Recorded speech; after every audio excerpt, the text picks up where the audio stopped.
एनापिटाफ chapter है, इसका question answer अच्छे से करना, सुनना अच्छे तरीके से कि क्वेश्चन आंसर में क्या बात करी गई है मेरे भाई। ठीक है, याद हो जाएगा। बहुत कम है, बहुत कम समय में कराया है, एंजॉय करो। मतलब एक और चीज़, सब्सक्राइब करो, करते नहीं हो, सब देख लेते हो, सब चैप्टर मिल जाएगा। करते हैं, वेयर डज द लेडी लाई, यानी कि जो औरत है वो कहाँ झूठ बोलती है। The ladies light is an epitaph, मतलब एक कब्र में। एपिटाफ का मतलब क्या होता है? एपिटाफ मतलब वो जो बॉक्सेस वाला नहीं होता है, कब्र जिसमें शहीद लोगों को रखा जाता है, तो वो इसी तरह से करके दफनाया जाता है, तो उसी में वो लेडीज होती है। She lies here there memory of her beloved, वो मेरे भाई वहाँ अपने प्रिय की याद में बेचारी लेटी हुई होती है और बोलती है। ठीक ना। अगला क्वेश्चन करते हैं अच्छे तरीके से, बस आपको समझना है, सुनना है।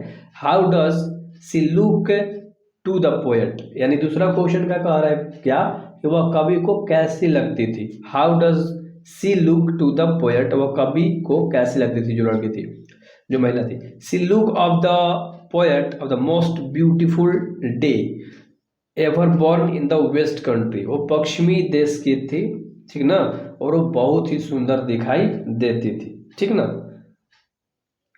आज she a kind and considerate lady, 3 number का सवाल कर रहा है कि क्या वह दयालु और विचारशील महिला थी, यानी कि दयालु था, काइंडनेस था उसमें, और कंसिडरेट लेडी थी, यानी कि किसी भी चीज़ के प्रति फोकस थी, यानी कि विचारशील थी, सोचा करती थी किसी चीज़ के बारे में।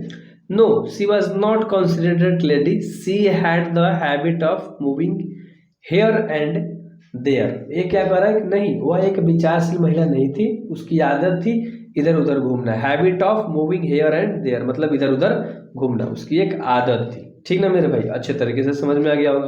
5 क्वेश्चन है।